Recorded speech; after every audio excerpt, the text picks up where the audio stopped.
Okay, with the release of Guardians of the Galaxy Volume 3, we now have three Guardians of the Galaxy movies, one special and a spin-off series. So, time to stop and rank every single Guardians of the Galaxy special, spin-off, movie, you name it, ranked from the worst to the best.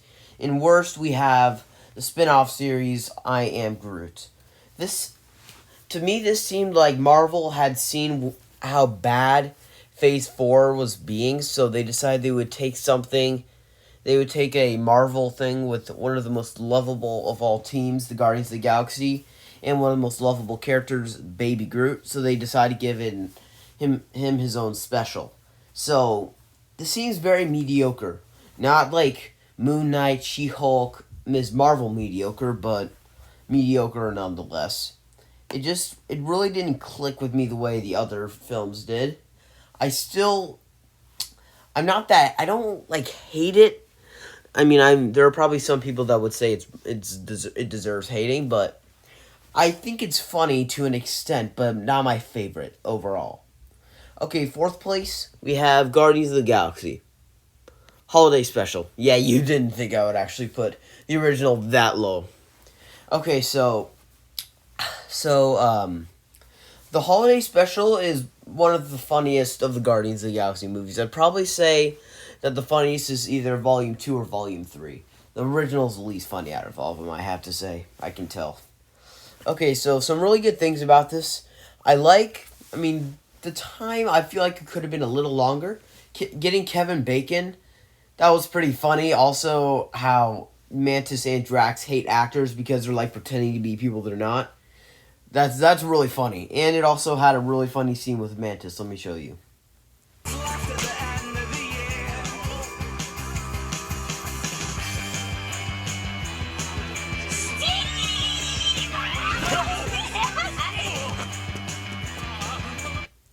Okay, so you notice Mantis just hugs Steve Rogers. Well, somebody pretending to be him. So it's really funny because Mantis thought that was the real Steve because most likely she met Steve in during the events of Endgame. They couldn't have met during Infinity War because they never met before. They never met in all of Infinity War because she was on Titan the entire time, and then she was killed on Titan because of the snap, and then she was brought back. So she could have only met him during Endgame. So this is a really good movie. It's not my favorite for the Guardians of the Galaxy things, but I will sure to be watching it every Christmas if I can. But it's not my highest priority. Die Hard and Home Alone are definitely my highest priority. Okay, bring us to the top three. We have Guardians of the Galaxy Volume 2. Guardians of the Galaxy Volume 2 is probably the funniest out of all of them. I really enjoy, like, the plot. I feel like it could have been copied. It's not, like, the best. Something I really do like is getting Kurt Russell as the villain. He's a good villain. Also, they give one of my favorite actors of all time in both Volume 2 and Volume 3. We get Sylvester Stallone. He is one of my favorite actors of all time. Like, I mean, he is amazing in the role of Rocky Balboa, I have to say. I will be ranking, as soon as I see Creed 3, if I can manage to, then I will rank every Rocky movie. Now, this does have some really good things, like, I really enjoyed the character arc of Yondu. I mean, the character of him being just some abusive person who didn't like many people very much in the first. And by the end of it, he has one of the most noble sacrifices of all time, making his death one of the saddest in all of movie history. The character arc is spectacular, and it also has some really emotional packed scenes, like when Quill shoots his dad. It broke my heart to put that tumor in her head.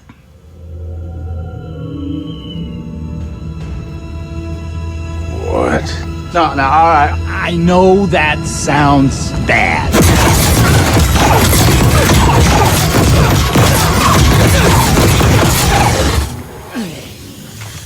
And you'll notice that Kurt Russell, for his age back then, how old he was, he looks really good.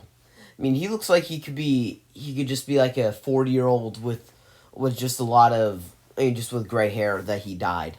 But also it has some really funny scenes like the scene with Rocket and Groot. Let me show you. Alright, first you flick this switch, then this switch. That activates it. Then you push this button, which will give you 5 minutes to get out of there.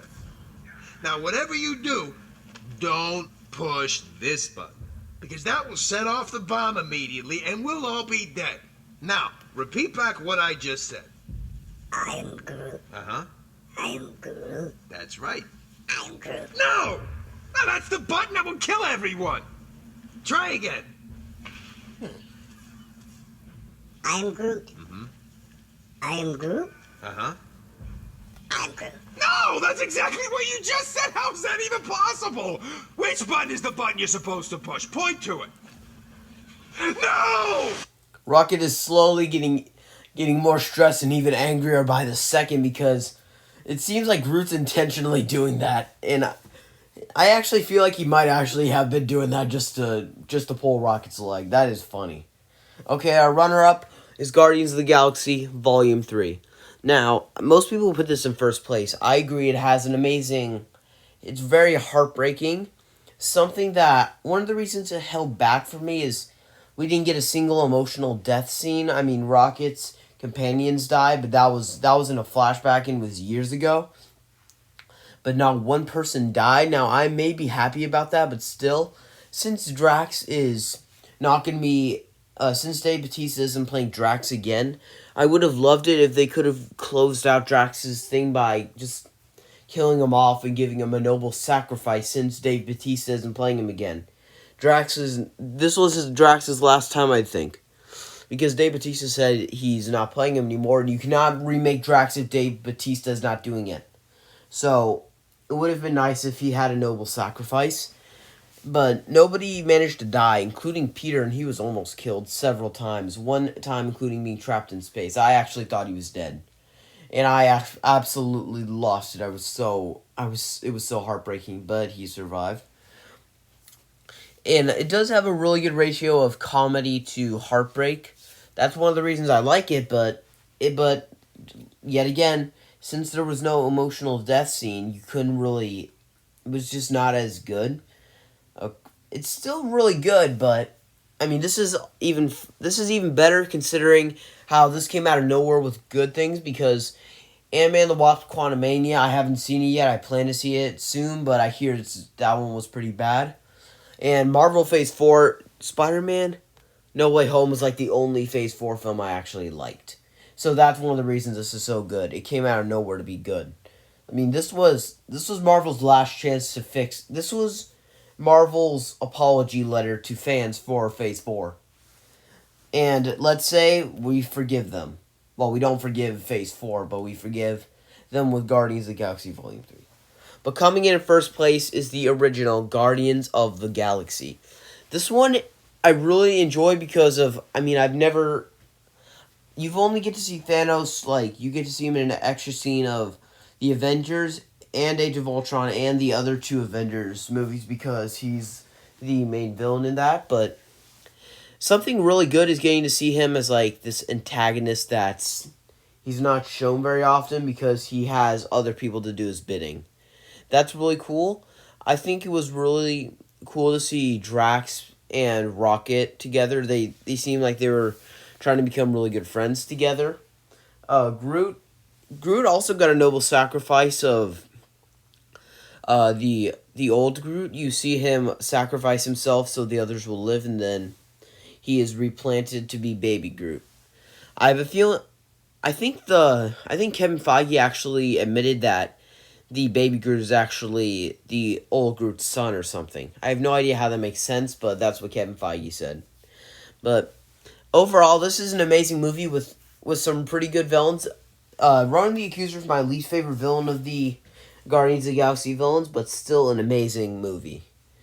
Thank you guys for watching. What do you think I should rank next? I'm already on top of the Rocky and Creed movies, but if you have any other suggestions, let me know in the comments below. Thank you. Have a good one.